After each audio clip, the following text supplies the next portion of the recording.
interna debería quedar intacta cuando sometemos a la unión de piezas de acero mediante soldadura. Debería quedar intacta, no debería cambiar esta estructura interna que yo lo había dicho, no se puede ver a simple vista.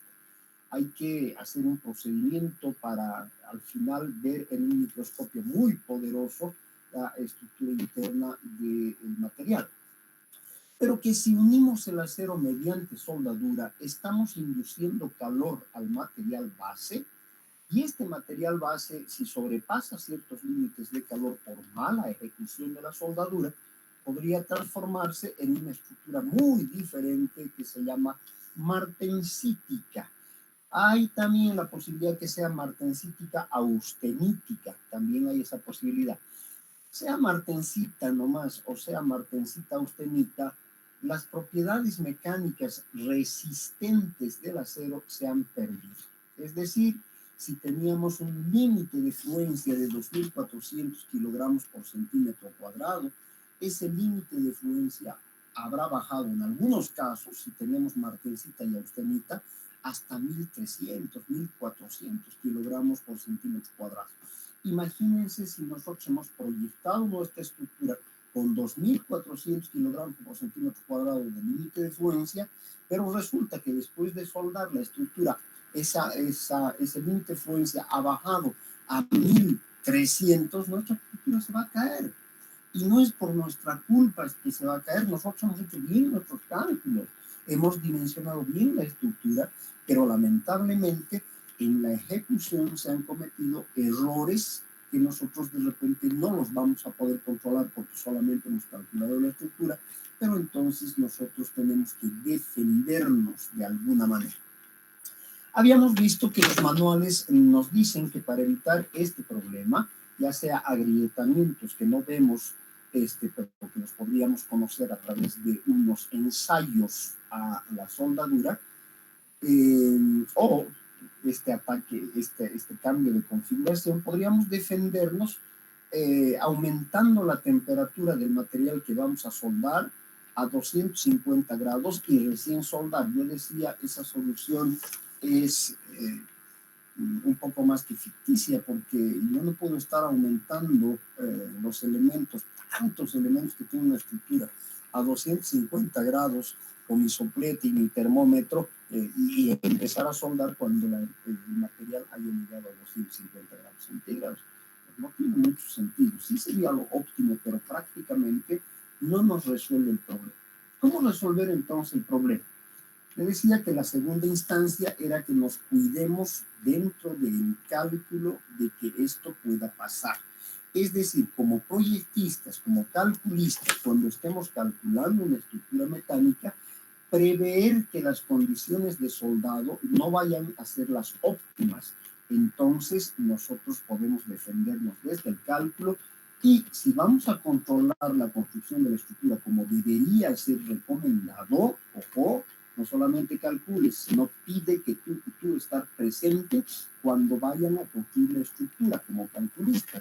Por más que no la construyes tú, a quien le estás haciendo el cálculo estructural le dices, mire, yo le hago el cálculo estructural con la condición de que yo pueda visitar su obra en cualquier momento para hacer un control de soldadura.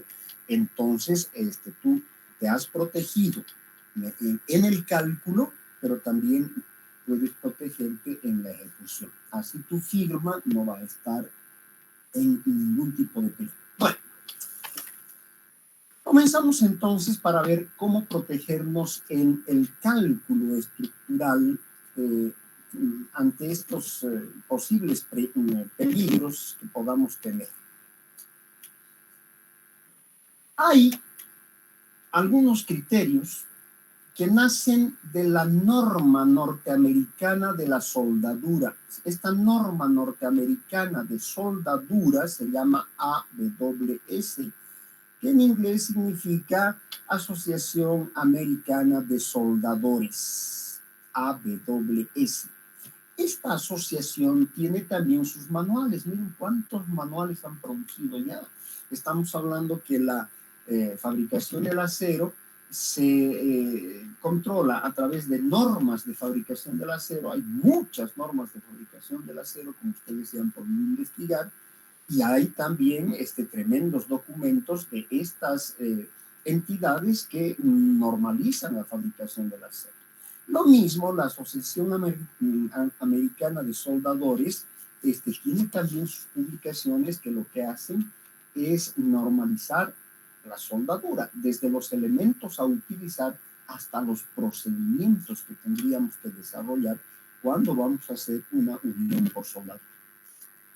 Bueno, el tiempo de enfriamiento es el tiempo en que el material soldado va a perder temperatura desde la temperatura de fusión del elemento de unión hasta la temperatura ambiente. Ese se llama tiempo de enfriamiento.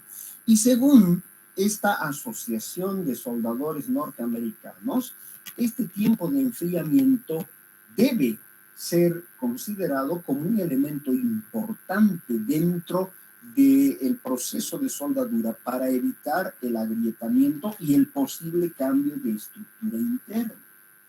Este tiempo de enfriamiento, según esta asociación, debe ser mayor o igual al exponencial de esta expresión que ustedes están viendo acá. Esta ecuación yo la he extraído de la AWS como tiempo de enfriamiento. Esta ecuación existe en estos manuales, yo no me la he inventado. ¿Qué son estos términos que aparecen en el exponencial? PW es el porcentaje de peso en masa de los componentes del acero por HD, que es una característica de la soldadura que estamos utilizando, dividido entre 60. Eso es PW acá. Si multiplicamos por 7 y sumamos 4.66, que son factores, 7 es un factor de conversión, y 4.66, quien haya hecho esta ecuación que es empírica, saben ustedes lo que es una ecuación empírica, lo han llevado en física 2. Una ecuación empírica es aquella que es resultado de la aplicación de algún método de desarrollo sin necesidad de teoría, sino simplemente de experimentación. Esa es una ecuación empírica que generalmente utiliza el pi de Buckingham o algún otro método para poder desarrollar ecuaciones que no son deducibles. Es decir, como la ecuación, por ejemplo, del señor Bernoulli. Es una ecuación deducible a partir de lo que pasa con una partícula moviéndose dentro de un fluido. Nosotros tomamos las fuerzas que actúan, por un lado las fuerzas debidas a la presión, por el otro lado una fuerza mayor de la presión, la resistencia del medio donde se está moviendo la partícula, y a partir de todo eso vamos desarrollando matemáticamente hasta llegar a la ecuación de Bernoulli. Esa es una ecuación que se desarrolla por deducción. Las ecuaciones empíricas no se desarrollan de la misma manera, se sacan de experimentación, es decir, se van tomando parámetros, se aplica el método del pi de Buckingham, y se llega a una ecuación sin tener que deducir. Me estoy dejando entender. Esta ecuación es entonces empírica, no tiene deducción. ¿Sí? Ellos han experimentado y nos han dicho el tiempo de enfriamiento es esto. Y bueno, les vamos a tener que creer porque son instituciones serias. El porcentaje en masa, fíjense ustedes, ya está contemplando todos los minerales que contiene el acero. El carbono, su principal componente, obviamente el acero es su principal componente, pero dentro de ese acero, el hierro es su principal componente para obtener el acero, pero dentro de ese acero hay carbono. Ya sabíamos eso, porque sabemos que el acero es una reacción entre el hierro, el mineral de hierro y el carbono. Hay silicio también, hay manganeso, hay cobre, hay níquel, hay cromo, hay molibdeno, hay vanadio, hay boro. Entonces, fíjense cuántos componentes tiene el acero. No es solamente carbono y hierro, sino que pueden haber muchos otros componentes dentro del acero que nosotros utilizamos en la construcción metálica. Esta ecuación me permite calcular el porcentaje en masa, y este porcentaje en masa me permite calcular este término que es PW para encontrar el tiempo de enfriamiento. Todo esto está en recuadro blanco. Yo lo he extraído de la norma americana de soldadura, AWS. No es mi invento, Lo he sacado de ahí para poder conocer el tiempo de enfriamiento, que es un factor importante cuando estemos uniendo estructuras metálicas a través de soldadura. Bueno, si nosotros aplicamos esta ecuación a un acero estructural, en este caso vamos a tomar las características del acero C50, pero cuando estemos trabajando ya con el resultado de esta investigación, que sí le he desarrollado yo, la investigación, las ecuaciones las he ido tomando, entonces vamos a encontrar cómo afecta la soldadura a la resistencia del acero volcada en su límite de fluencia, es decir, tomando como referencia el límite de fluencia. ¿Cuánto baja ese límite de fluencia cuando nosotros vamos a hacer la unión por soldadura en el material estructural del acero? Yo la investigación la he hecho en un acero C50 soldado. Este es un acero de la Velvo que ahora ya no existe. Esta investigación la he hecho hace 15 años o 20, tal vez 25, no me acuerdo. Pero este acero ya no existe, es de la Velvo. La Velvo ha sido adquirida por ArcelorMittal. Entonces el acero ahora sería el C50, ya no de la Velvo, sino de la ArcelorMittal. Pero he mantenido aquí Velvo porque yo he hecho la investigación con ese acero. Bueno, para este tipo de acero, el límite elástico que se ha tomado en cuenta es el de 2.400 kilogramos por centímetro cuadrado.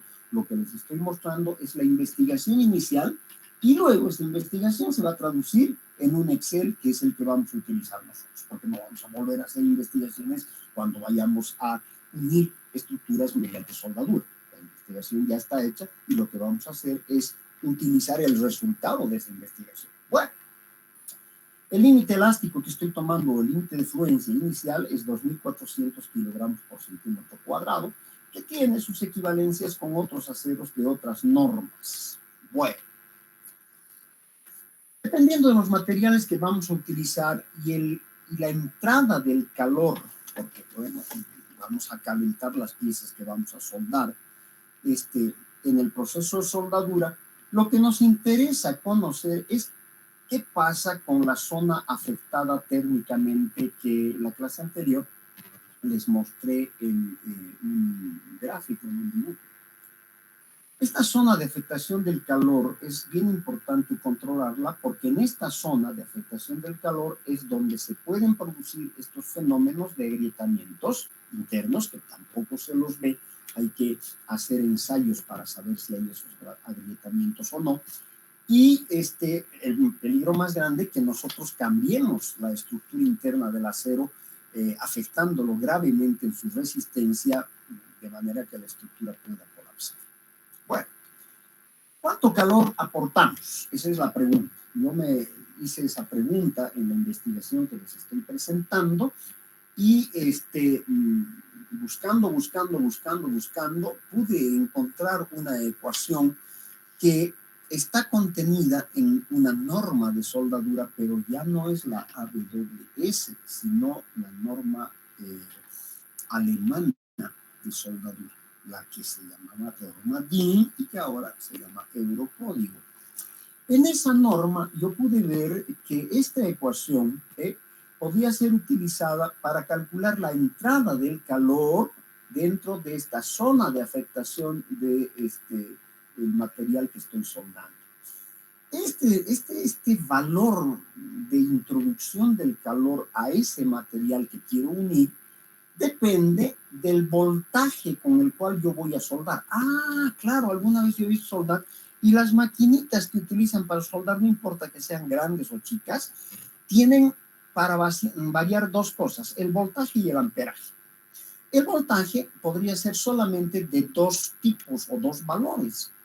El 220 tradicional que utilizamos, que están utilizando ustedes en sus enchufes de computadora que tenemos en los domicilios, y el 380, que sería un voltaje industrial. No podría ser otro voltaje, podría ser 220 o 380. 380 en los domicilios, en las obras civiles que vamos a hacer como edificios urbanos, no hay. Tendríamos que instalar nuestro propio transformador para tener el voltaje 380. El 380 lo tenemos en las fábricas industriales porque es una energía más barata. y como utilizamos tanta energía eléctrica en las fábricas, entonces nosotros compramos un transformador y lo hacemos instalar de manera que podamos tener este voltaje de 380 que nos resulta una energía más barata. Si ustedes quisieran optimizar la energía en sus construcciones, en sus edificios, en las construcciones que hagan, principalmente urbanas, tendrían que comprarse este transformador, hacerlo instalar para tener este voltaje de 380. Pero el transformador es caro, cuesta casi 50,000 bolivianos. Entonces no sé si da hacer instalar ese transformador o trabajar simplemente con el 220, que es la energía que tenemos disponible. Bueno, en uno u otro caso, el voltaje entra como factor importante para calcular el calor del tráfico. Otro factor importante es la intensidad de corriente. La intensidad de corriente puede ser variada.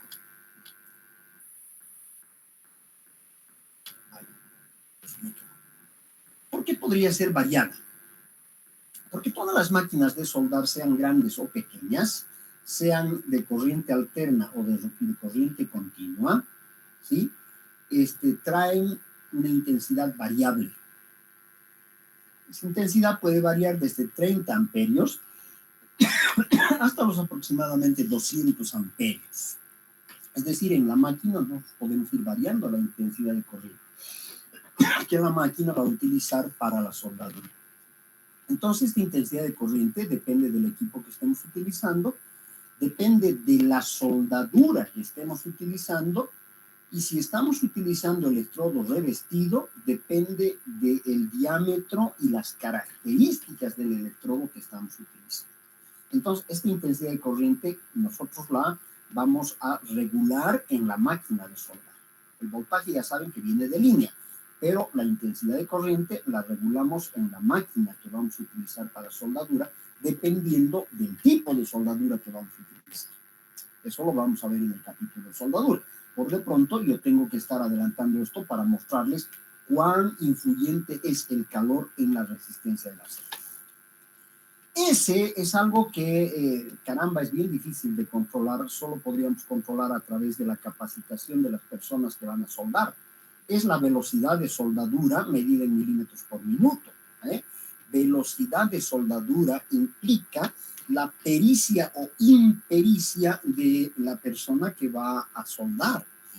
Lo ideal sería que nuestros soldadores, los que vamos a utilizar en la ejecución de un proyecto estructural metálico, sea un soldador calificado. ¿Cómo lo calificamos? Bueno, aquí tenemos un organismo en Bolivia que se llama IPNORCA, que califica soldadores. Les toma un examen y los califica soldador de acuerdo a las posiciones que puede soldar. La primera es G1, no nos sirve. G2, no nos sirve. G3, el soldador calificado en G3 sería el soldador adecuado para realizar soldaduras en nuestras estructuras metálicas. Pero lamentablemente les comento que el 60% de los soldadores que actúan en el mercado de las estructuras no tienen la más mínima calificación. Entonces viene un peligro tremendo, porque esta velocidad de soldadura puede ser muy baja. Si es muy baja, verán ustedes ya en esta ecuación inicial, el calor va a aumentar. Si la velocidad es baja, el calor va a aumentar. ¿Se dan cuenta? Y entonces ya tenemos un problema, porque al aumentar la entrada de calor se va a elevar la temperatura y nosotros tenemos que cuidar la elevación de temperatura. Bueno, creo que están explicados todos estos términos. El rendimiento es algo que yo lo he sacado de la norma americana, y el rendimiento según esa norma puede variar. Aquí abajo pongo, con la soldadura de arco de metal revestido, es decir, la soldadura común, corriente, la más utilizada, la de arco, ese rendimiento debe ser tomado como 0,75. Si la soldadura es con arco metálico con gas, puede ser el proceso MIG o el proceso MAC, como vamos a ver cuando nos toque, ese rendimiento sube a 0,9. Y si utilizamos gas tungsteno en lugar de los gases para MIG-MAC que se utilizan, si hacemos soldadura con tungsteno, ese rendimiento es 0,8. Esto casi no se usa. Entonces podríamos tener el rendimiento de 0,75 o 0,9. Generalmente utilizamos el electrodo revestido, por tanto este rendimiento será 0,75. Y tenemos el valor de la entrada de calor. Ya había resuelto un problema. Ya tenía el tiempo de enfriamiento y tenía la entrada del calor. Y con eso, de repente, poder calcular la temperatura a la que podía alcanzar el material que estaba soldando. Sí, sin embargo, ¿qué hago con esa entrada de calor? Yo necesito saber la temperatura a la que el metal podía calentarse para saber si pasa o no los límites de temperatura que yo tengo para que no se produzcan agrietamientos o, en el peor de los casos, no se produzca el cambio de estructura interna que sería lapidario. Ahí mi estructura se va a caer por pérdida de resistencia. Bueno, ¿qué hago con todos los datos que tengo? Tengo un tiempo de enfriamiento, tengo un calor de entrada. La ecuación de Fourier, claro, porque hay dos metales en contacto, el metal del electrodo y el metal base, son dos metales en contacto, va a haber una transmisión de calor del metal de aporte al metal base al que estamos soldando, y obviamente si están en contacto, pues la ecuación que van a cumplir es la ecuación de transferencia de calor por conducción. Esa ecuación la conocemos con el nombre de la ecuación de Fourier. Estamos mostrando acá es la ecuación de Fourier, que ustedes también han visto en física, en su forma más básica, porque en la forma más desarrollada es con ecuaciones diferenciales, parciales además.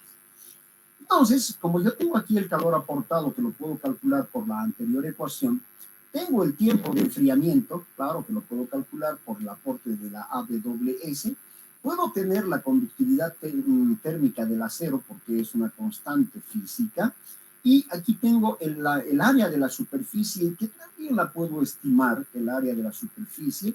Tengo aquí la variación de temperatura, considerando la temperatura inicial como la temperatura ambiente. En Cochabamba tendría que ser 25 grados, que es nuestra temperatura ambiente promedio. Y la final, esta diferencia, porque este delta implica temperatura final menos temperatura inicial. La temperatura inicial ya la tendría, porque es la temperatura ambiente, y la temperatura final es algo que yo quisiera saber. Y L es la longitud estimada de calentamiento de la zona afectada térmicamente, que también a través del color que vaya adoptando el metal base que estoy soldando, porque se vuelve rojito, yo podría hacer una medición. Y así lo hicimos en el taller, en el laboratorio de soldadura. Esto lo desarrollamos en la Universidad del Valle, aquella vez yo estaba trabajando en la Universidad del Valle, y hicimos esta experiencia allá con ayuda de algunos estudiantes míos que hoy día son súper profesionales, con éxito tremendo, empresarios y demás, como van a ser también ustedes. Bueno, medida la temperatura final de la ecuación de Fourier, entonces entramos a una ecuación bastante compleja. Esta ecuación la hemos tenido que deducir mediante experimentos. Por eso se llama ecuación empírica y es una variación de una ecuación que encontramos en la norma alemana. No es la misma, es una variación que nosotros hemos hecho haciendo pruebas y pruebas y pruebas, aplicando el método de Buckingham varias veces hasta encontrar una coincidencia, una convergencia y decir, bueno, creo que esta es la ecuación. Probada, resulta que sí es la ecuación. En esta ecuación ya tenemos como resultado el límite elástico efectivo para una temperatura de calentamiento, que la hemos sacado de la ecuación de Fourier. Esta es la temperatura en grados centígrados que puede alcanzar este metal, aquí lo mismo, y aquí tenemos el límite elástico o el límite de fluencia a temperatura ordinaria, o sea, el 2400 que inicialmente nosotros habíamos considerado. Bueno, teniendo esto, mis queridos estudiantes, mis queridos futuros colegas, entonces aplicadas las ecuaciones a mano todavía aquella época, habíamos determinado que para el tipo de material que estábamos utilizando, había una merma bastante importante en lo que era la fluencia y también en lo que era la tensión admisible. Si la tensión admisible era de 1400, que normalmente deberíamos adoptar, según esta teoría, sin que ultrapasemos los 600 grados centígrados en la zona de afectación del calor, deberíamos tomar en cuenta una tensión de fluencia nueva, con un valor más bajo, y en este caso se reflejaba en 1346. Es decir, de 1400 bajó a 1346, pero en condiciones óptimas. Bueno, ¿cómo nos sirve a nosotros este experimento? No creo que encuentren esto en libros ni en el internet. Está muy difícil. Alguien que ya ha llevado conmigo lo haya subido. Esta teoría y esta investigación es propia. Y entonces, ya sabemos que hay una merma de resistencia cuando vamos a unir piezas por soldadura. Bueno, ¿en qué nos sirve esto a nosotros? Bueno, nos sirve en que a partir de todas esas, de la última ecuación que hemos encontrado, nosotros ya hemos desarrollado un Excel para que no estén haciendo a mano las cosas, sino que sea más fácil utilizar un Excel para poder encontrar como resultado final la variación del límite de fluencia cuando vamos a unir dos materiales de acero a través de la soldadura. Entonces, es lo primero que tenemos que hacer para dimensionar estructuras metálicas, mis estimados estudiantes. Para dimensionar estructuras de acero, lo primero que tenemos que ver es cuánto puede bajar la fluencia para tomar en cuenta este nuevo valor de fluencia en nuestro cálculo. Estoy cumpliendo. He dicho, me voy a defender desde el cálculo para no tener la posibilidad de que aparezcan agrietamientos internos dentro del metal, o lo peor, que me cambie la estructura. Entonces me defiendo ya desde el cálculo. No voy a tomar los 2400. Seguramente ese 2400 se va a convertir en un valor de resistencia más bajo que va a guiar mi cálculo. Ya sea que apliquemos el método de las tensiones admisibles o apliquemos el método LRFD, este valor de la fluencia será importantísimo para defenderme de la ejecución, de la posible mala ejecución que vaya a suceder cuando estén armando mi estructura, la estructura que yo calculé. Bueno, pero vamos a ver este Excel cómo funciona. Partimos del conocimiento de la composición del acero. Fíjense ustedes que aquí yo ya pongo límites que podrían existir en la composición del acero. Pero estos valores que en verde están marcados acá, que yo voy a alimentar al Excel, tienen que venir del certificado que me van a dar, del certificado de fabricación del acero que es obligatorio que me den. En ese certificado del material es donde yo voy a encontrar el contenido de otros metales que tiene ese acero. Ahí me voy a basar, en ese certificado. Si no tuviera ese certificado, muchachos, siempre hay la posibilidad de conseguir. Yo particularmente cuando hago una importación de acero, porque yo importo el acero que utilizo, cuando hago una importación de acero, yo recibo lo primero de la fábrica, es el certificado del acero donde me especifican toda su composición. Es más difícil si vamos a comprar el acero aquí en Cochabamba o en Bolivia, porque debería ser obligación de las empresas comercializadoras del acero que te den una fotocopia de que ellos reciben de la fábrica de la composición del acero, salvo que tengan algo que ocultar. En Campero no se hace mucho problema en darte esa composición. En un par de días te hacen andar un poco, pero te la dan. En las lomas tampoco se hace mucho problema. Igual te hacen andar un par de días y te la dan. Donde no te quieren dar es el Ferrotodo, parece que fuera secreto de Estado. En Ferrotodo yo he ido a pelearme con su gerente porque yo no puedo trabajar con material que no conozco cuando yo he tenido que comprar ese acero. Quiero la composición química de su metal. No, es algo que no podemos dar. ¿Pero por qué? Si es un documento público. Ustedes han recibido esa composición cuando han importado el material. Sí, pero mire, tendría que mandar una carta a la gerencia, le vamos a contestar en 8 días. O sea, cosas que uno no entiende porque ¿qué queremos ocultar? ¿Qué queremos ocultar? Si esto es lo que nos da la fábrica y tenemos derecho a saber la composición del metal para hacer este primer cálculo cuando vamos a diseñar y proyectar y calcular una estructura metálica, es lo primero que necesitamos saber. Entonces, no se olviden que existe la posibilidad de que consigan esta composición del acero o que de repente no la consigan, porque, bueno, hay caprichosos que van a decir, no le podemos dar. Y bueno, no los podemos ahorcar tampoco para que nos den la composición, ¿no es cierto? Agarrarlo a patadas, no podemos.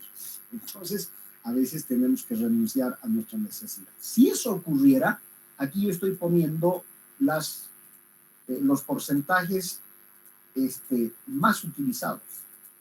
Y lo que yo les recomiendo es utilizar el porcentaje mínimo si no tuvieran la composición exacta del material, si no tuvieran el documento, entonces utilizamos estos valores, pero los utilizamos en sus valores mínimos. ¿Me dejo entender?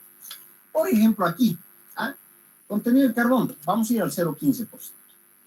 El silicio, vamos a poner 0,02. Si no conociéramos, 0,02. Si no conociéramos, si conocemos, ponemos el valor que está en el documento que vamos a conseguir.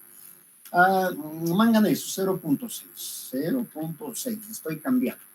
¿Sí? Aluminio, 0,04. 0,004. Titanio, 0,003. 0,003. Aquí estaba en 0, ¿por qué? Porque yo tenía el certificado, y en el certificado decía 0, entonces pongo 0. Pero si no tengo el certificado, entonces pongo esos valores referenciales. 0,005, perfecto. Cobre, lo mínimo 0, 0. Níquel, lo mínimo 0, 0. Cromo, lo mínimo 0. Molibdeno, 0. Estos son aceros aliados, por eso es importante que tiene que ser 0, molibdeno, cromo, vanadio. No son aceros estructurales, son 0, y niobio 0 también. Listo. Es lo primero que tenemos que alimentar al Excel que ustedes van a disponer.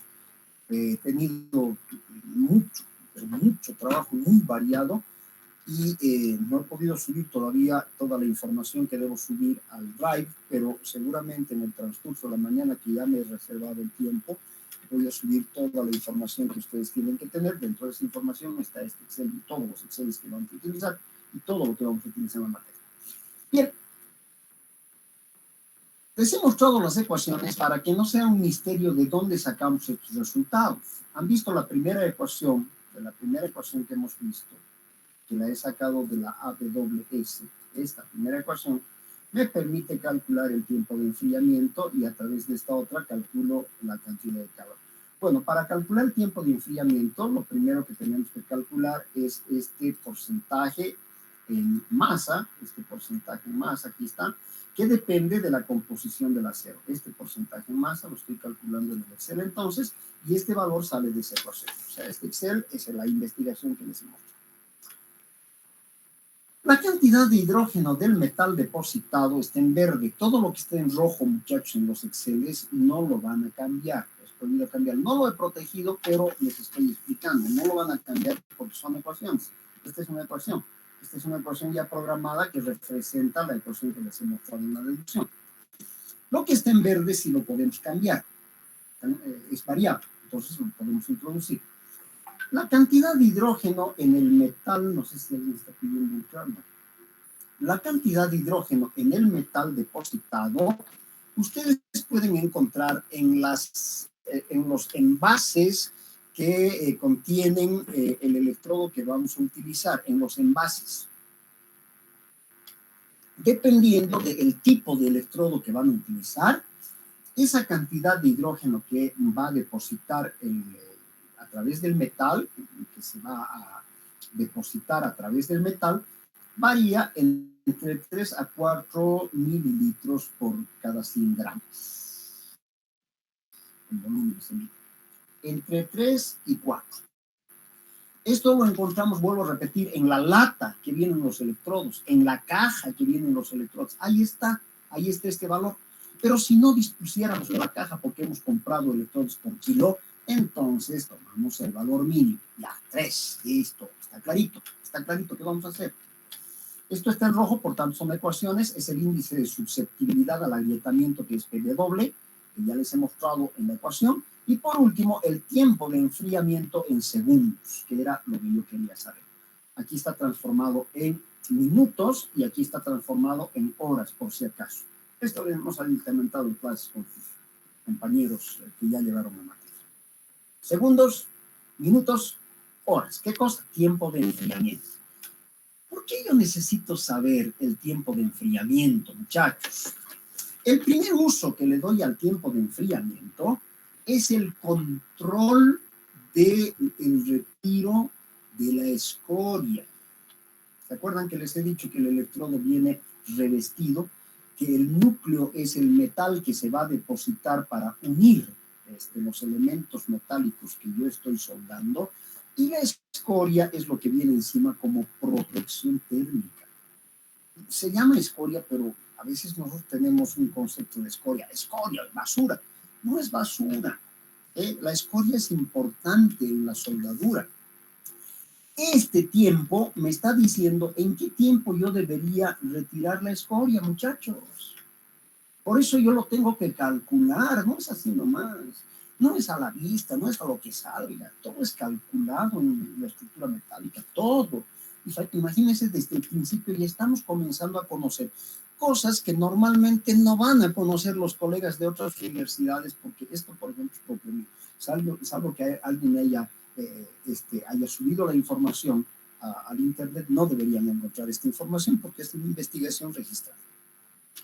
Entonces, este tiempo de enfriamiento me dice 0,18 horas, 10 minutos. 10 minutos, digamos 11 minutos que yo no puedo retirar la escoria. Porque si la retiro, corro el peligro de que tenga agrietamientos internos mi soldadura. Esto es en la soldadura, no es en el metal base, es en la soldadura. ¿De acuerdo? Que la soldadura... Disculpe. Adelante, ¿quién quiere preguntar? Adelante. ¿Cómo ha sacado el tiempo para retirar la escoria? ¿Ya está programado eso? Es el tiempo de enfriamiento que les he mostrado en esta parte. Este tiempo de enfriamiento. ¿Está bien? Podemos mostrar más grande. Aquí está, tiempo de enfriamiento. Este es el tiempo de enfriamiento. Todos estos factores hemos calculado a partir de la composición del acero. Hemos calculado este PW, ahorita vamos a ver el Excel, y hemos sacado el tiempo de enfriamiento. Ese es el tiempo de enfriamiento. Es el tiempo que tarda el metal en llegar desde el metal base, en llegar desde la temperatura que alcanza por la soldadura hasta que llega a la temperatura ambiente. Esos son 10 minutos.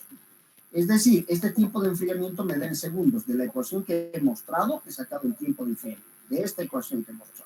De esta ecuación. Tiempo de enfriamiento es el E elevado a 7 por PW más 466. Es una ecuación empírica que la saco de la norma de la Asociación Norteamericana de Soldadores. Ahora sí me dejo entender. De ahí ha salido este valor. Y bueno, lo he transformado, lo he dividido entre 60 y tengo minutos. Y si lo divido otra vez entre 60, tengo horas. O sea, tengo en segundos a partir de la ecuación. Esta ecuación está programada acá, exponente 7 por 9, G9 es este valor, más 4. Sí, está entendido, dije, gracias. Perfecto, que nadie se quede sin entender por qué cosas las van a utilizar, son útiles, son importantes. Ustedes tampoco van a estar controlando sus estructuras metálicas, van a ser supervisores, entonces van a tener que enseñar y controlar. Controlar no es pararse. Alguien que cierre su micrófono, por favor, estamos acoplando. No sé quién está con el micrófono abierto. Cerraremos los micrófonos. Cuando tengamos que hablar, lo abrimos. Bien. Entonces, no se olviden que este tiempo es el tiempo que no hay que retirar la escoria, no hay que retirarla. 11 minutos tiene que quedarse esa escoria ahí. Si la retiramos en el momento de soldar, que es lo fácil, porque ahí la escoria se desprende, es una maravilla. Después es más difícil retirarla, pero ¿qué vamos a hacer? Si la retiramos en el momento que estamos terminando de soldar, estamos introduciendo la posibilidad de agrietamientos en la soldadura. Una estructura puede fallar por soldadura, puede caerse por soldadura, sí señores, puede caerse por soldadura. Entonces, ¿para qué nos vamos a arriesgar? No tenemos por qué arriesgarnos. Controlaremos, Calcularemos, si es tan fácil utilizar este Excel, calculamos el tiempo y nosotros vamos a la obra y decimos, muchachos, si yo veo que me están retirando la escoria en menos de 11 minutos, los voy a multar. ¿Listo? Entonces uno está controlando. Dije, pero ¿es necesario sacar la escoria o se puede dejar, sí, digamos? claro que sí, porque cuando pintamos la estructura, mi estimado colega, cuando cuando pintamos la estructura, la escoria con el tiempo se va a desprender por sí sola, por gravedad, se va a desprender. Y entonces vamos a ver en la estructura una parte que no está pintado, y como la soldadura generalmente no utilizamos electrodo de acero inoxidable, entonces la soldadura se va a oxidar si no está protegida. Y si se oxida la soldadura, estamos también en problemas. Entonces, si hay que retirar la escoria, cepillarla bien un poco antes de pintar. La soldadura se debe pintar también, y para eso tenemos que retirar la escoria, porque si la pintamos, la escoria, sin retirarla, en el transcurso del poco tiempo se va a caer y esa parte va a quedar sin protección de pintura. ¿Me dejo entender? Hay que retirarla. Sí, está bien, gracias. Perfecto. Bueno, ya sabemos que este tiempo de enfriamiento no solamente nos va a aportar para los cálculos posteriores, como hemos visto en el desarrollo de la investigación, sino también nos va a orientar en el tiempo en que tiene que quedarse la protección llamada escoria, la protección térmica, porque si la sacamos puede venir una brisa. Normalmente soldamos estas estructuras en grandes galpones o a campo abierto. Puede venir un viento, me enfría rápidamente, se llama agrietamiento frío. Listo, la soldadura se va a agrietar y puede colapsar. O el agrietamiento caliente también puede darse en casos de un enfriamiento que no tenga este tiempo de enfriamiento calculado. ¿Estamos de acuerdo? Entonces, para evitar agrietamientos, mejor controlamos que la escoria se quede el tiempo que tiene que quedarse y después la retiramos recién. Bueno, todo esto está en verde. Habíamos dicho que el voltaje puede ser 220 o 380. Si estuviéramos soldando la estructura en nuestro taller, en nuestra empresa, que sé yo, que ustedes van a tener dentro de poco, podría ser 380. Aquí podríamos poner 380. Si tuviéramos una línea industrial de electricidad, si tuviéramos nuestro propio transformador. En las obras que ustedes van a encarar, obras civiles, generalmente no tienen 380. Yo diría en el 95, 96%, de repente hasta un poquitito más, 97% de los casos no tienen un transformador, no tienen 380. Lo que tienen es 220, y generalmente las estructuras que van a hacer en este tipo de obras urbanas las van a hacer en terreno pelado, porque lo primero que se hace para industria es construir un galpón. Y tenemos el terreno y vamos a, lo primero, parar en la estructura que soporte el techado, la cubrición, para después proceder al vaciado del contrapiso, qué sé yo, de todo lo que tengamos que hacer. Primero nos damos la protección del techo para la lluvia, para el sol, para todo. Entonces, se supone que vamos a estar trabajando en un terreno donde no hay nada, donde solamente de repente hay un medidor, y ese medidor es 220. Pero puede ser 380 si estamos trabajando en una instalación industrial que tenga 380. Entonces, ahí seguro las máquinas están trabajando en 380 porque es más barato. El 220 es más caro. En La Paz todavía hay 110 en algunos lugares. 110 es una corriente muy estable. No necesitamos cortapicos, nada, cuando tenemos 110, pero es carísimo. Los paseños que tienen 110 pagan una fortuna de electricidad. Antes en La Paz todo era 110. Posteriormente fue cambiando a 220 porque es una electricidad más barata. Aquí en Cochabamba siempre fue 220.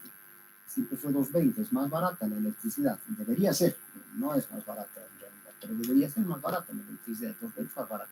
Y el 380 pues es más barato. Entonces, Disculpe. Adelante. Y que yo tengo una pregunta, ¿cómo yo me doy cuenta, digamos, que es 380? O sea, si yo estoy tengo un taller en mi casa, ¿y cómo voy a llegar a los 380, digamos? Si no tiene transformador, y el transformador se ve porque está a la entrada de su casa, el transformador enorme que entra a su casa, Si no tiene ese transformador, usted tiene que suponer que su corriente es 220. Si tiene transformador y está entrando a su casa, se ven 3 hilos bajando y entrando ya por instalaciones especiales, por ductos especiales, pero se ve cómo baja la línea aérea. Si tiene ese transformador, entonces es 380. Ahora, otra forma es agarrar un multímetro, ponerlo en voltios y meter a un enchufe para ver qué voltaje tenemos. Pero tiene que estar en voltios, cuidado, lo achicharon al multímetro. Un multímetro es un elemento para medir corrientes, voltajes, qué sé yo, que no es común que lo tengamos en la casa, pero que de repente, si nos vamos a dedicar a la construcción, vamos a tenerlo que adquirir, lo vamos a tener que tener a la mano porque vamos a tener que hacer muchas conexiones para los equipos con los cuales vamos a trabajar y tenemos que saber qué corriente estamos utilizando, porque si no vamos a fundir los motores. Entonces sí lo vamos a tener si ya estamos trabajando en la construcción. Si está trabajando en su casa, lo más probable, si no ve ese transformador a la entrada, es que tenga 220. Si ve un transformador, entonces puede ser 380. Una preguntita más. Diga, en todo caso, digamos, viene un soldador a mi casa, digamos, si tengo que soldar, vamos a soldar unos fierros, unos acoples a una máquina, lo que sea, y el soldador viene con su maquinita y tiene su máquina, ¿no? Una pequeña, pero para bajar, eso es tiene como unas reloj que le indican, ¿no? Exactamente. ¿Eso qué sería mi voltaje? O... La intensidad. Ya. La intensidad sería así. La intensidad podría ser 220, que es la de mi casa, pero la intensidad él puede regular en su máquina. Así sería en qué. Exactamente. Listo. El voltaje es lo que tiene en su casa, en su medidor, 220. El domiciliario es 220. Y eso que baja como si fuera un relojito cuando se toca un botón, ya puede ser digital o de perilla, va cambiando, es la intensidad que el soldador le está dando de acuerdo al tipo de electrodo. Eso es graduable por el operario. Claro, la intensidad. Pero el voltaje solamente puede tener dos valores, o es 220 o es 380. En este caso tomaremos 220 como lo común. En el 97% de los casos es 220. Puede haber un caso que sea 380, entonces cambiamos aquí el valor. La intensidad de corriente es variable y depende del tipo de electrodo que vamos a utilizar. Normalmente esa intensidad de corriente para una estructura metálica varía entre 60 y 90 amperios. Ya vamos a ver cuando veamos soldadura cómo en función del diámetro del electrodo y de su composición nosotros tenemos unas tablas para saber exactamente con qué intensidad de corriente debemos soldar, pero no es propósito todavía de este capítulo. Cuando veamos uniones soldadas, ahí vamos a profundizar en cómo saber qué intensidad tenemos nosotros que recomendar a nuestro soldador. Vas a poner 80 amperios y la palabra del ingeniero es ley, pero el ingeniero tiene que saber de dónde salen esas cosas, ¿no es cierto? Si no, vamos a estar, ¿con cuántito vas a soldar, hermanito? Y, le voy a meter 120 para que funda más rápido el electrodo. Ya, hermanito, meterle nomás. Oye, 120 nos va a generar una cantidad de calor enorme que puede después ser un problema gravísimo para nuestras estructuras, muchachos. O sea, tenemos que saber lo que estamos hablando. Entonces, vamos a saber cuando tengamos el desarrollo del capítulo de uniones solares. Por ahora, ya les digo que esto puede variar entre 60 y 90. A ver. Ingeniero. Adelante.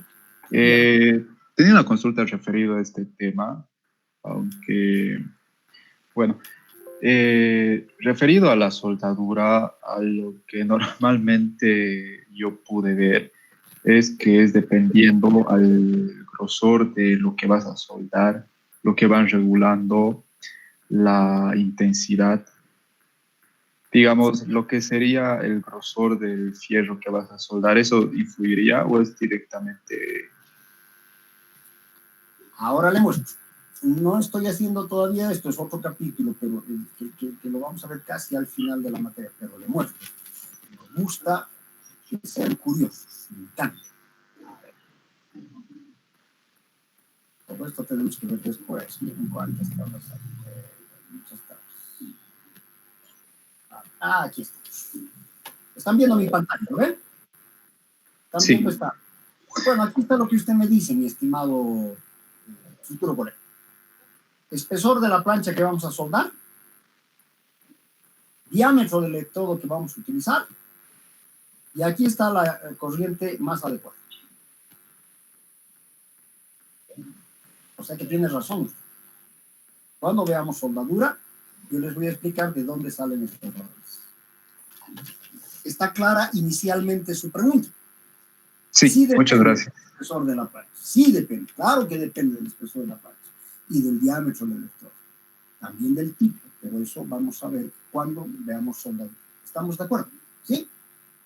Sí, está bien, ingeniero, gracias. Respondida a su pregunta. Perfecto, mi estimado. Sigamos adelante con nuestro examen. Bueno, entonces esta intensidad de corriente, a ver, aprovecharemos que tenemos esta tabla. Supóngase que tenemos que unir en metales, en estructuras metálicas. Generalmente utilizamos esos perfiles que les mostré cómo se fabrican, esos perfiles estructurales C o U, y no van más allá de espesor de plancha de 2 milímetros, no van más allá. Generalmente trabajamos 80, 40, 15, 2, 150, 15, 2, 2, 2, 2, 2. Y para eso necesitamos, como les decía, una intensidad de corriente de 40 a 60, dependiendo del electrodo que estamos utilizando. Hay una forma de interpolar esto a través de gráficas, por si acaso. Esto es un resumen. Supónganse que estamos soldando ese material estructural, que sea 60 el amperaje que vamos a utilizar. Bueno, entonces pondremos aquí 60. Listo. Hemos venido aquí a la velocidad de soldado. Yo decía, la velocidad de soldado, mis queridos estudiantes, depende de la calificación del soldador. Yo decía que aquí en Bolivia hay una oficina que controla normas, controla muchas cosas, y dentro de esas cosas que controla está la calificación de los soldadores. Es el organismo estatal que califica a los soldadores. Si vamos a ejecutar, por ejemplo, la soldadura de un gasoducto, la calificación del soldador tiene que ser 5 o 6. ¿Y quién le va a dar esa certificación? Le va a dar esta oficina que se llama IPNORCA, le va a dar un certificado que además se tiene que renovar cada año. Depende además de qué queremos calificar en su costo. Tiene un costo. Para la calificación de G1 cuesta más o menos 1.200 bolivianos. Para G2 cuesta 1.800. Para G3, que es lo que nosotros tenemos que utilizar como calificación de nuestros soldadores, G3 son las posiciones. Vamos a ver cuando veamos soldadura qué es G1, qué es G2, qué es G3. Por ahora me van a tener que creer. El G3 es el soldador apto para desarrollar estructuras metálicas. Esa calificación anual cuesta casi 2.400 bolivianos, anual. Es decir, el soldador tendría que pagar 2.400 bolivianos para que cada año le renueven su calificación. Nosotros deberíamos exigir que nuestros soldadores tengan G3, por lo menos. Pero bueno, eso es la teoría. La realidad, mis estimados y queridos amigos, es otra. Nosotros solo preguntamos, ¿sabes soldar, hermano? Sí, ahora sí. O contratamos. A ver, ¿dónde hay un cerrajero para que me lo hagan? Allá, a ver, vamos allá. Y le decimos, maestro, ¿me lo puede hacer un cerrajero? Claro, sin dinero, por supuesto. Aquí estamos. Y lo contratamos. Ya, hágamelo entonces una estructurita metálica y yo le voy a dar los planos. Y lo contratamos. Ni siquiera le hemos preguntado si sabes, solamente lo hemos contratado porque hemos tenido un taller de soldadura. Grave error. Lo que deberíamos hacer es propender a tener un soldador G3. Pero señor, si usted está diciendo que cuesta tanta plata, no le vamos a pedir al soldador que gaste tanta plata para ir a sacar su certificación IPNORCA G3. No, pero tú la puedes hacer, ingeniero, tú la puedes hacer. Hay las normas, está la norma AWS que te dice cómo calificar tu soldador. Tú la puedes hacer. ¿Para qué te vas a ir a gastar plata en IPNORCA? Salvo que fuera un trabajo muy importante, enorme, donde te pidan la certificación IPNORCA, para estar seguro de que ese soldador que estás contratando vaya a poder ejecutar tu proyecto y no tengas problemas, Califícalo tú. La norma te dice cómo. Yo les voy a mostrar eso en la parte de soldadura. ¿Cómo se califican soldaduras? Les voy a mostrar el proceso de calificación. Tú puedes calificar tu soldador, pero ingeniero, yo soy ingeniero civil, yo no sé soldar. No importa si no sabes soldar, puedes ser ingeniero químico, electrónico o ingeniero de minas, no hay ningún problema. Igualito puedes calificar si tú sigues lo que te dice la norma. Ya está. Así de fácil es. Pero asegúrate, no vayas a contratar a alguien que no sabes cómo suelda. A eso me voy.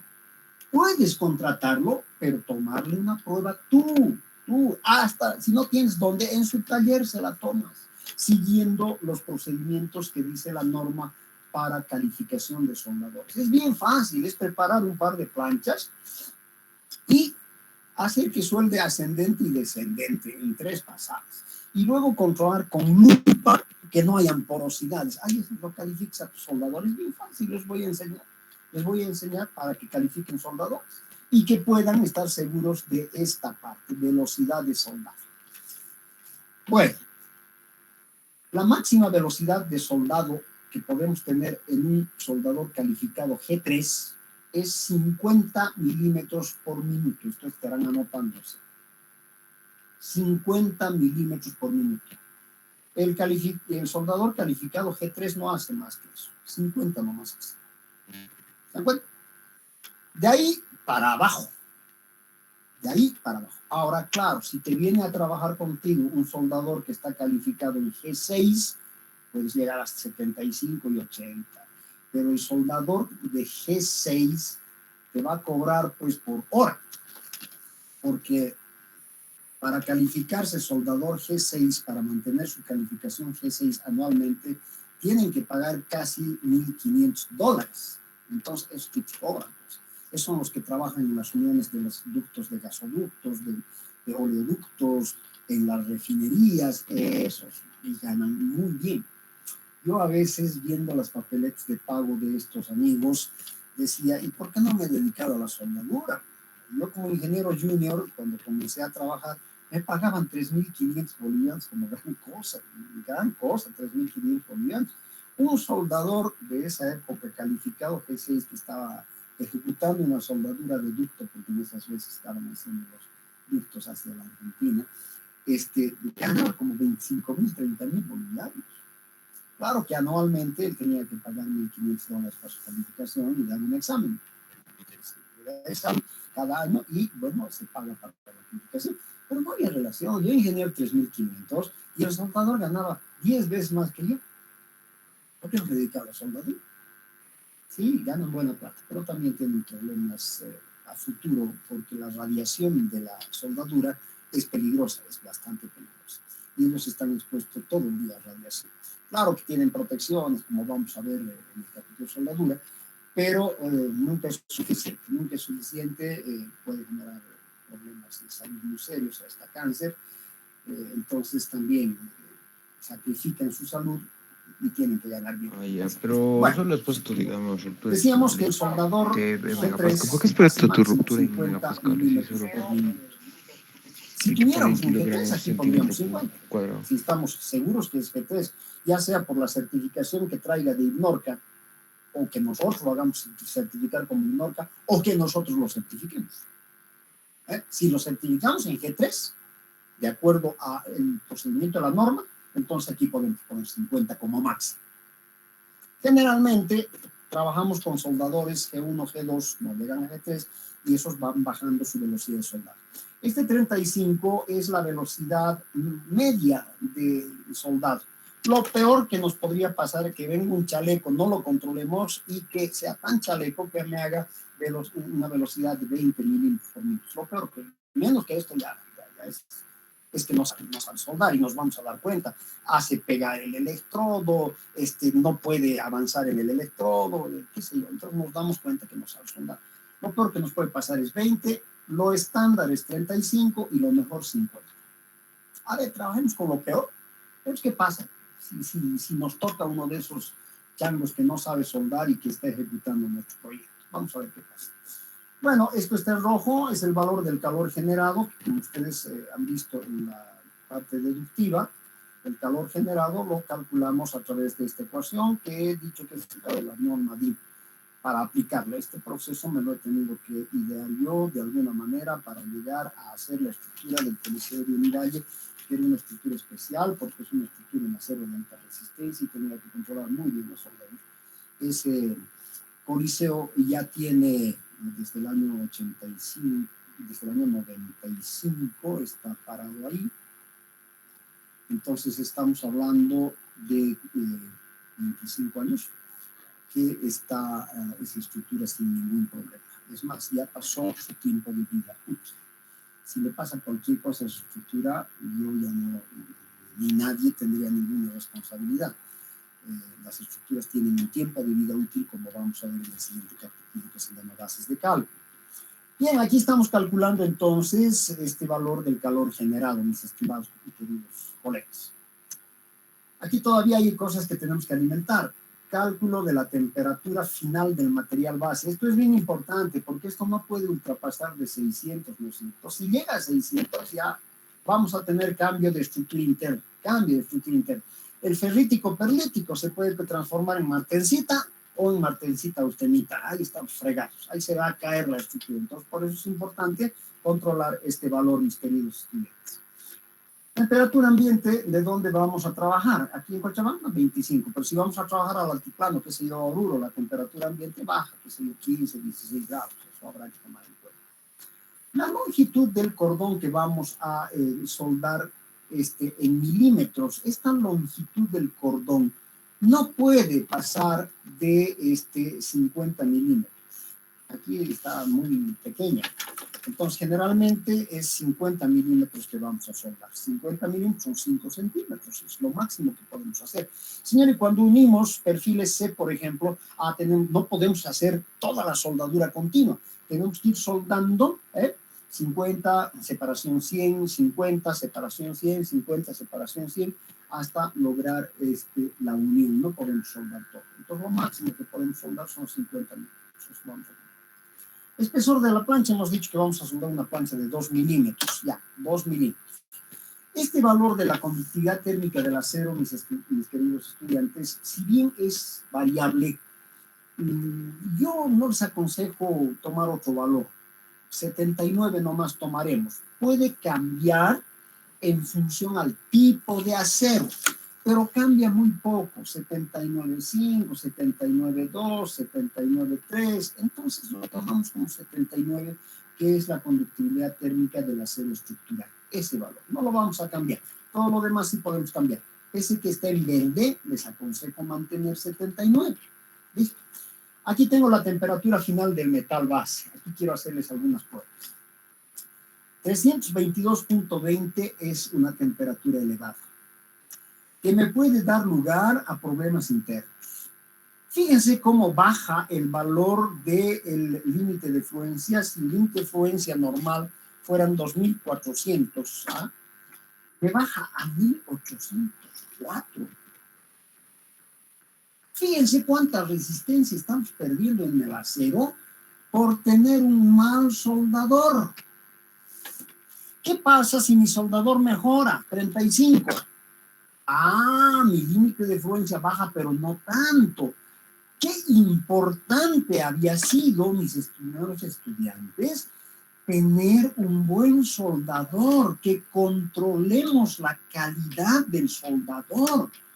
Porque si no sabemos la calidad del soldador, tenemos que poner aquí 20 y fíjense cuánto baja mi límite de fluencia, fíjense esta barbaridad, fíjense cuánto baja la resistencia de nuestro material. Si calculamos con este valor, lo lógico es que me suba la sección, me suba el peso de la estructura, me suba el costo. ¿Qué tendría que hacer entonces? Controlar todos estos parámetros bien. A ver, no va a variar mucho si aquí yo le pongo 380. Si le pongo 380, con un mal soldador, porque con 380 tendría que también poder hacer más cordón. Si le pongo 380 con un mal soldador, fíjense, baja a 971, lo que les decía.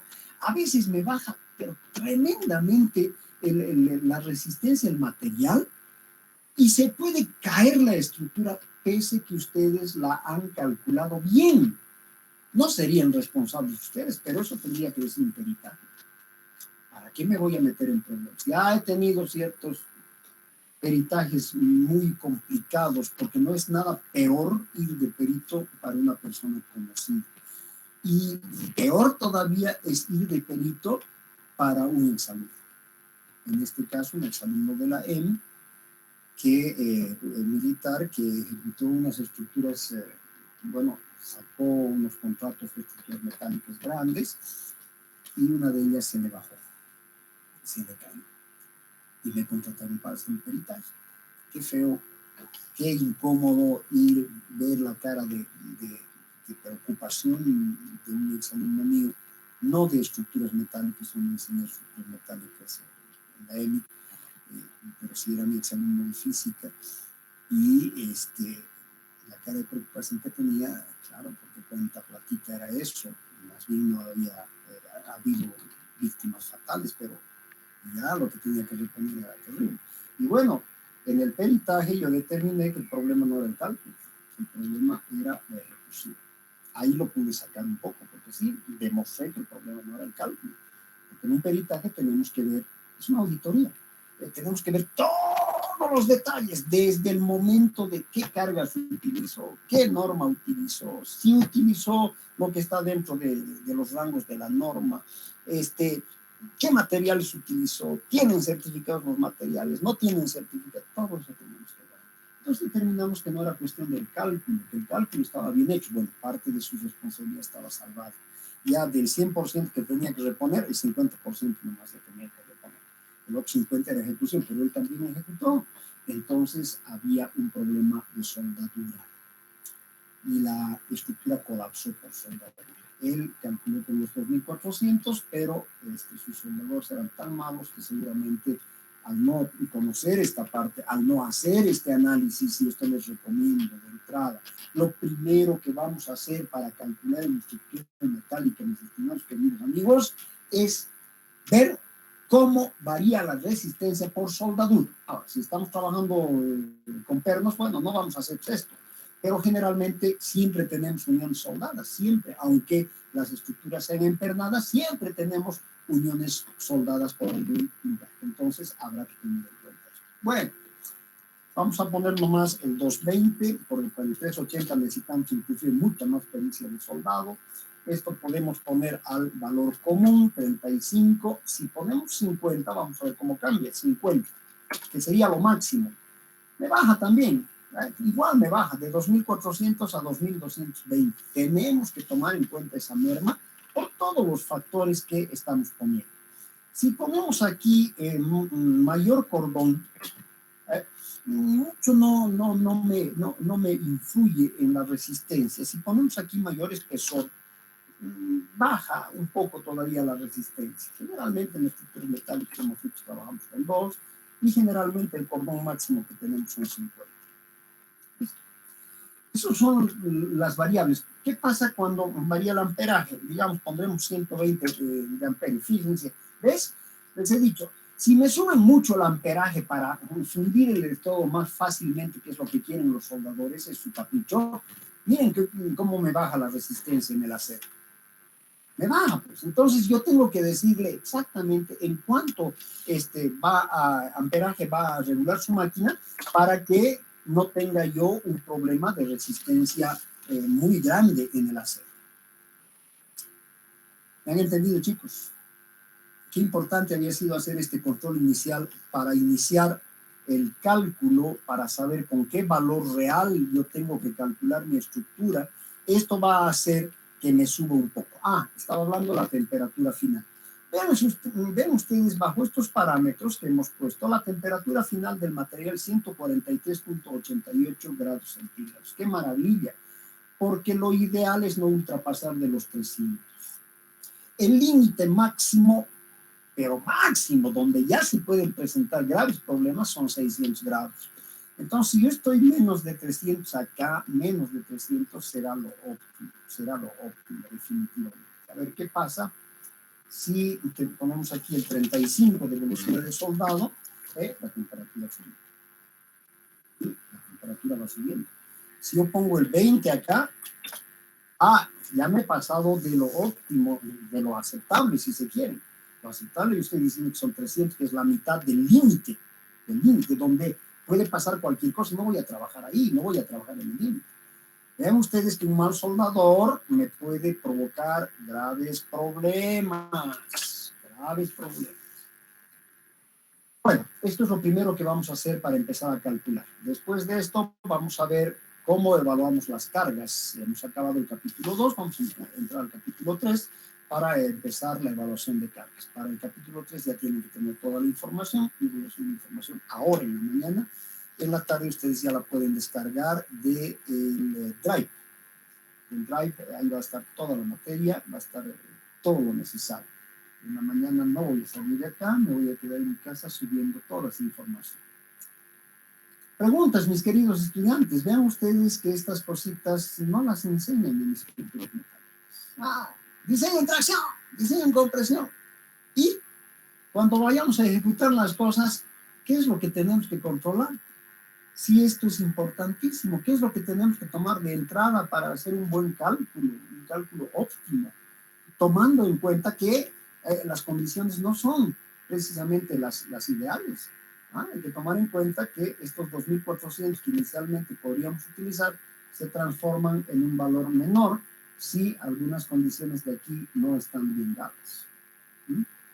¿Se dan cuenta? Preguntas, mis queridos amigos. ¿Qué es lo que quieren preguntar? Porque hemos acabado este capítulo con la utilización de este Excel, que es lo que vamos a utilizar. Lo anterior es teoría, pero esto sí es lo que vamos a utilizar en nuestros proyectos. Ya vayan conociendo, en cada cálculo que hagamos, lo primero que vamos a hacer es esto.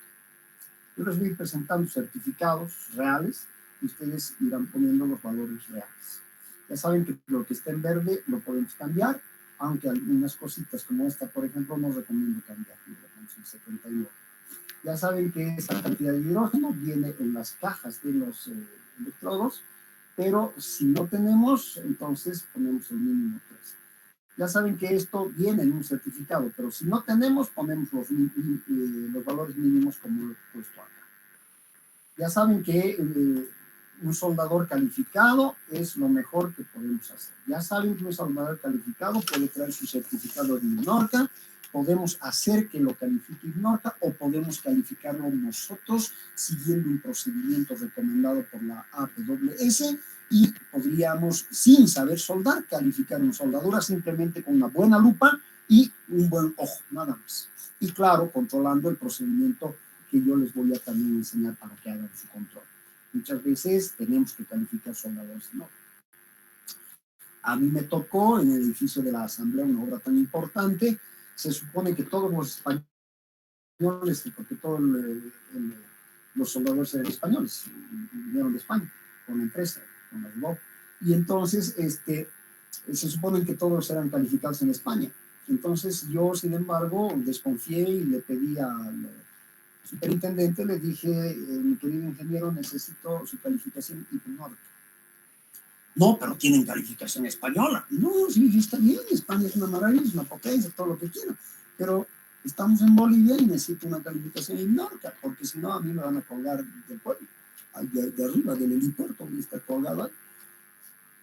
Pero Marco, que no, que a ver, ¿qué pasa, ingeniero? ¿Cómo es esto? Usted no quiere poner trabas, no quiero poner trabas, necesito lo que dice la norma, necesito su calificación INNORCA de los 13 soldadores que están actuando acá. Nunca vino la calificación INNORCA, no trajeron, hasta que un día me enojé, puse el libro de órdenes, señores, al no haber presentado lo solicitado, paro la obra para hacer calificación de soldadores. Inicialmente los españoles estaban muy seguros de pasar la calificación. No es fácil, no es fácil. Instruí a mis ingenieros que me ayudaban, vamos a hacer esto, comenzamos hoy día, a ver, nos subimos tú, ven, vas a hacer la calificación. No pongo. De los 16, eran 16, de los 16 soldadores, calificaron solo 7 para una obra tan importante, 7 nomás. A los demás los tuvimos que despachar a España. Les dijimos, bueno, páguenle sus pasajes, no los necesitamos, no los vamos a aceptar, que se vayan y contraten soldadores calificados. INNORCA. bueno, yo cumplí lo que tenía que hacer. Me maldijeron, no me saludaban, me volcaban la cara los españoles. A mí me estaba valiendo un reverendo pepino. Yo tenía que cumplir como supervisor. Tenía que cumplir con mi cálculo estructural, porque yo recalculé esa estructura y tenía que controlar, porque si me pasa algo a esa estructura, tendré que estar viendo de buscar pasajes a Guam, ¿no es cierto? Entonces no podía arriesgarme como ustedes no pueden arriesgarse. No pueden arriesgarse. Aquí en la universidad nosotros los calificamos para que puedan ejercer la profesión. Y si dentro de esa calificación solo les enseñamos a calcular y no les enseñamos estas cosas que son operativamente importantes, estamos omitiendo y nos hacemos responsables por lo que pueda pasar por no haberles dicho en el curso. Entonces yo soy muy machacón con algunas cosas, muy machacón, para que no se olviden, para que hagan lo que tienen que hacer y no pongan en riesgo su integridad. No pongan en riesgo la integridad de los demás. Ya saben ustedes cuál es la norma. Médico que se equivoca, mata a su paciente. Ingeniero que se equivoca puede matar miles. Esa es nuestra responsabilidad.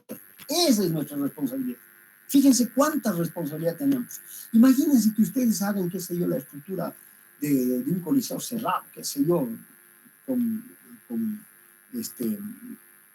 anillo de compresión, que abarca 10.000 tipos ahí adentro, y que le pase algo, y que esa estructura colapse. ¿Cuántas personas están en riesgo? No es una. El médico se equivoca, mata a su paciente, ya está. Nosotros podemos matar miles. Entonces no nos vamos a arriesgar a eso, mis queridos estudiantes, y lo que voy a hacer es machacando en todo lo que podrían ustedes fallar para que no lo hagan. Y esto es lo principal dentro. Bien, quiero escucharlos. ¿Alguna pregunta, alguna inquietud? Estamos llegando al final. Quiero escucharlos, por favor. Ingeniero, yo tenía no es duda, pero sí algo que me llamó la atención. Adelante. Sí, digamos, en este caso el problema no sería el soldador, sino la composición del metal, porque en lo que investigué sí hubo una gran polémica, porque en Colombia la mayoría del metal estructural que estaba llegando no cumplía con las normas o sea, el mismo metal no podía ser estructural. Joel, tiene usted mucha razón. Definitivamente nosotros tenemos que exigir el certificado de origen, el certificado de fabricación del material con el que vamos a trabajar.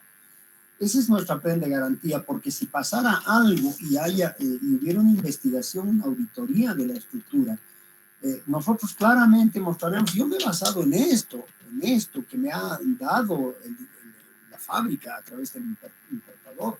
Y aquí estos son los parámetros, esta es nuestra defensa.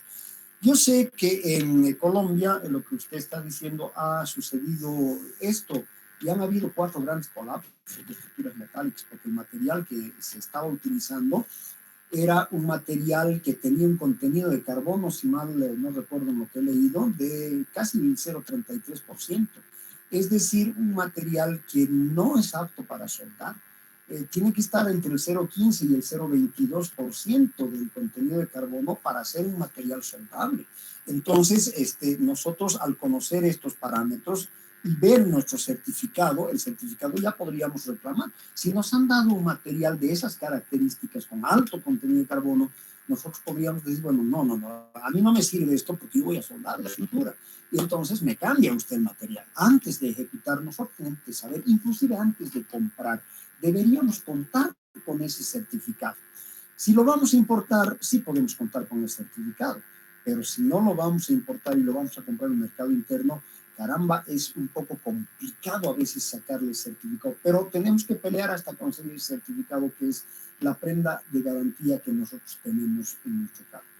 Tiene razón, Joel, la verdad es que hay muchos problemas por la baja calidad del material. El material chino es preocupante. Es preocupante porque lamentablemente en la China, si bien tienen normas de fabricación, no los fabrican lo que nosotros queramos. ¿Han visto esas motos marca puedo hacer fabricar una moto marca Marco Pérez. Yo voy a la China y le digo, quiero una moto Marco Pérez. Así, esa es la marca, Marco Pérez. Listo, le va a costar tanto, bueno, pero póngale esto, póngale estito estito menos. La fundición, ¿qué fundición es? Una fundición al, qué sé yo, al 75% bajo, me lo da 50%. El motorcito es esto, no me le ponga esto. Y me lo hacen. Y yo traigo ese producto y lo vendo aquí. Todo me aceptan. Entonces, si bien hay material normalizado de muy buena calidad en la China, hay también estos materiales que pueden ser fabricados a pedido. Por eso yo les digo, por ejemplo, en tiendas tan grandes como Campero, por ejemplo, hay variación de espesor. Nosotros calculamos con 2 milímetros, pero resulta siendo que el espesor del material es 1.8 o 1.85. Ya estamos en déficit de sección. Lo que usted dice es bien cierto, mi estimado Joel. Y tenemos que buscar la forma de protegernos de eso. Y una de las formas de protegerse de todos estos detalles es utilizar ese Excel que acabamos de ver. Tiene razón. Esto ha pasado en Colombia y con muchas estructuras, no con... Es peligroso. ¿Alguna otra pregunta?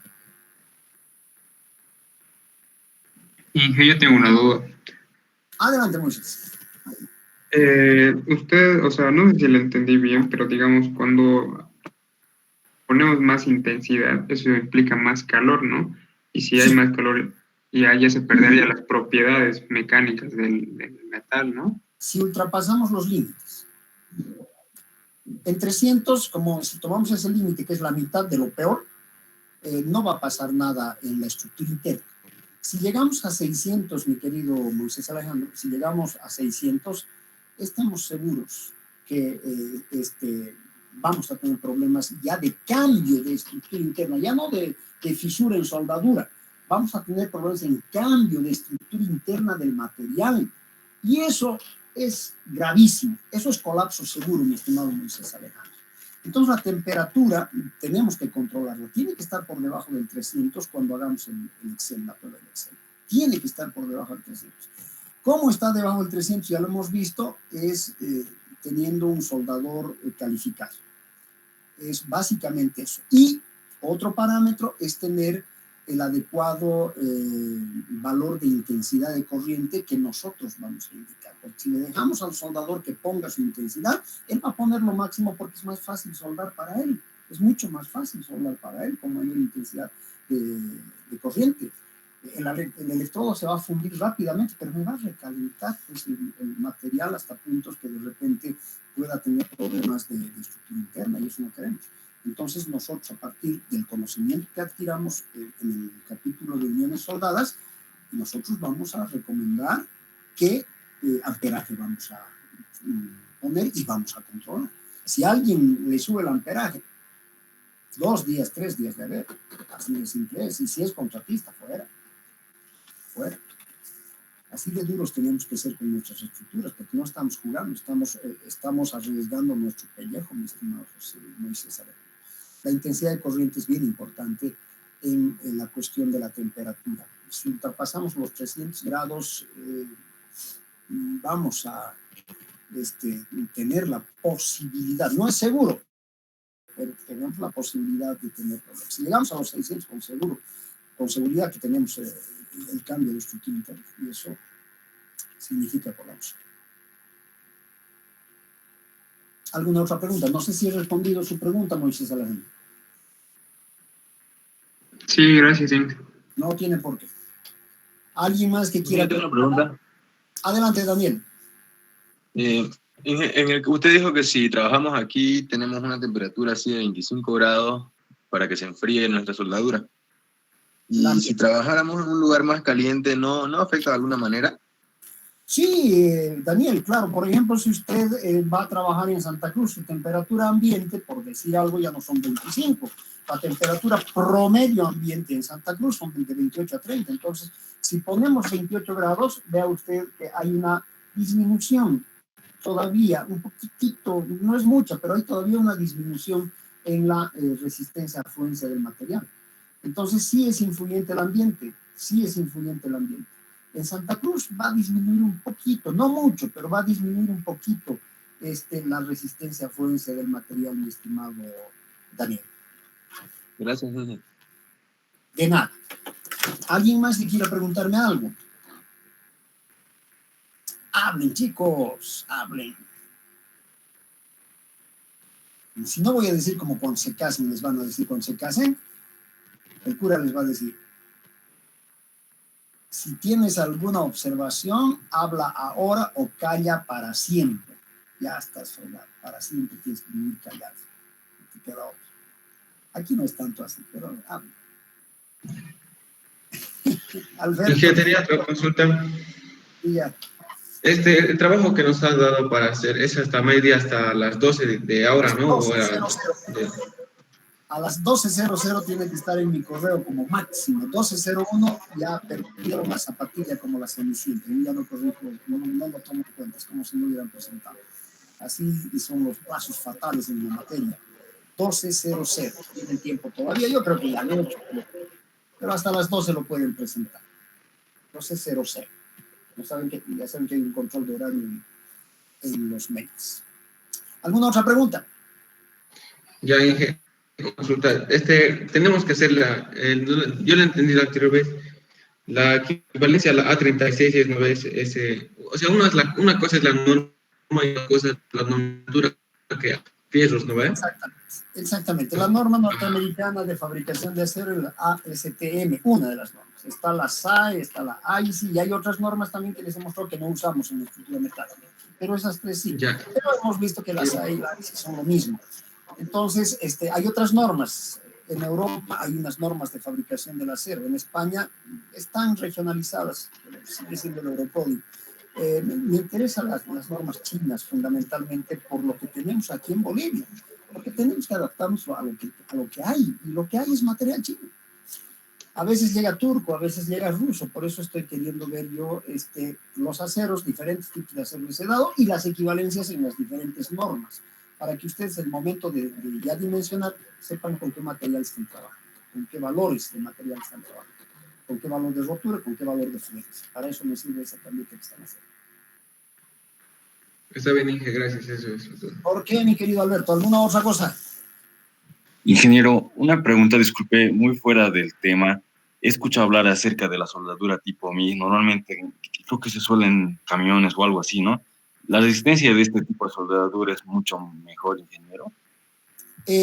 La soldadura MIG-MAG es un proceso en el cual ya no hay el electrodo, ese común que conocemos, esa varilla, es por alambre. Es un alambre en que viene en un carrete dentro de la máquina y es automática, el alambre va saliendo automáticamente, también es de aporte, es decir, deposita material, pero es un alambre especial que viene también en diferentes diámetros de acuerdo a la necesidad. La diferencia es que estamos soldando en atmósfera protegida. Cuando soldamos con el electrodo común, estamos soldando a la atmósfera común, estamos soldando con el oxígeno de la atmósfera que puede introducir oxidación dentro de la soldadura, mi querido Brandon, ¿no? Entonces, Luis. Perdón, Luis Manuel. Entonces, podemos introducir sin querer en la soldadura común oxidación que tal vez, como no vamos a ver después, pueda generar una producción interna. La soldadura MIG-MAG en atmósfera inerte o en atmósfera activa solo depende del gas de protección que estamos usando. Lo que hace es impedir que haya la oxidación ambiental en la soldadura. Esa es la ventaja. Y la ventaja es que es como digamos semiautomática. Ya no se utiliza la pericia fundamental del soldador, sino que con una buena máquina y con un soldador medianamente bueno podemos hacer soldadores. Su resistencia no es mayor que la del electrodo, es más o menos igual o un poco menor, Luis Manuel. La ventaja es que es muy rápida en avanzar, muy rápida. Si con el electrodo podemos hacer, qué sé yo, una velocidad máxima de 50 kilómetros por minuto, con la soldadura MIG-MAG podemos duplicar fácilmente esa velocidad de soldado ya que utilizando la soldadura. Por la temperatura eleva menos temperatura que el electrodo común al ser más rápido. Es decir, es una temperatura que no nos va a llegar seguramente a los 300 grados fácilmente. Por tanto, sí es recomendada para utilizar en estructuras metálicas, Luis Manuel. El problema es el costo. Es una soldadura bastante más cara que la de electrodo común. Es bastante más cara y habrá que ver si la estructura que vamos a hacer cuenta con el margen suficiente de economía para poderla aplicar. De todas maneras, los equipos MIG-MAC son mucho más caros que los equipos de soldadura por arco eléctrico. Bueno, el MIG-MAC también es arco eléctrico, pero las soldadoritas que usan electrodos son muchísimo más baratas que las soldadoritas MIG-MAC.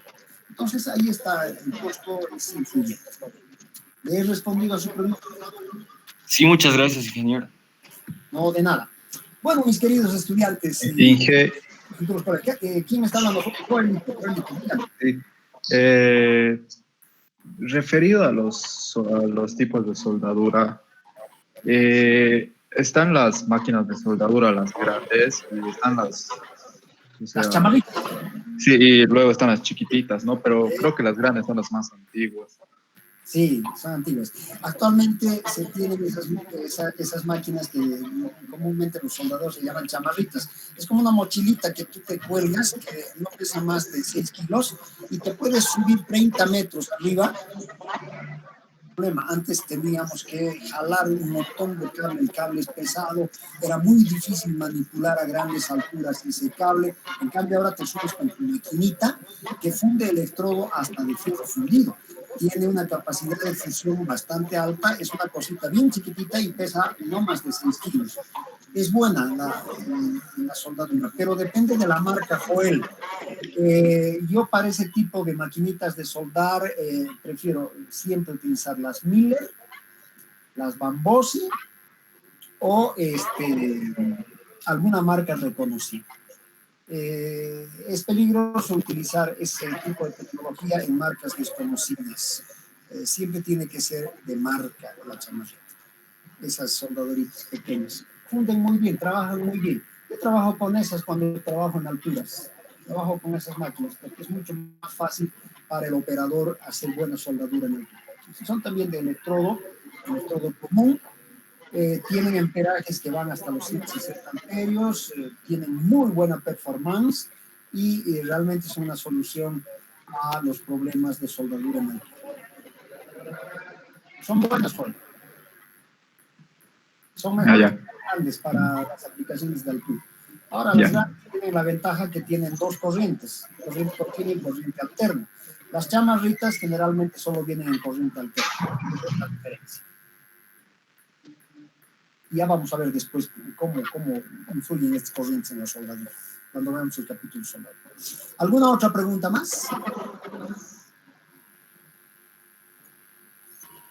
Listo, mis queridos estudiantes. Les agradezco mucho la atención. Sé que tenemos un grupo maravilloso. Sé que esta primera práctica ya me van a empezar a demostrar aquello. Sé que vamos a tener muy buen grupo. Quiero calificar muchos 100. Quiero 100, porque ustedes tienen la capacidad para sacar 100. Rájense, denle tiempo a la materia. Esta materia nadie se aplaza si les da el tiempo suficiente. Si se descuidan, bueno, en cualquier materia se van a pasar. Si se descuidan, y en esta también, pero no es mi función venir a... Yo vengo a orientarlos a que aprueben y con buena nota. Eso es lo que yo quiero. No se me descuiden, chicos, no se me descuiden, hasta ahora todo va bien. Y espero que en el futuro también. Vamos a empezar ya... El capítulo 2 va a ser un capítulo de cálculo de cargas, bases de cálculo. Vamos a aprender a evaluar cargas de nieve, cargas de viento, para en el siguiente capítulo ya empezar a dimensionar.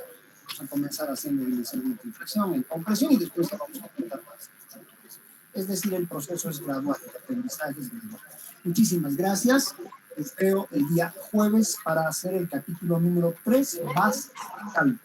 Ahorita me voy a poner a subir todo lo que necesitan en nuestro Drive. Les agradezco muchísimo, chicos. Cuídense siempre, por favor. He comenzado diciéndoles que se cuiden porque no tenemos medicamentos.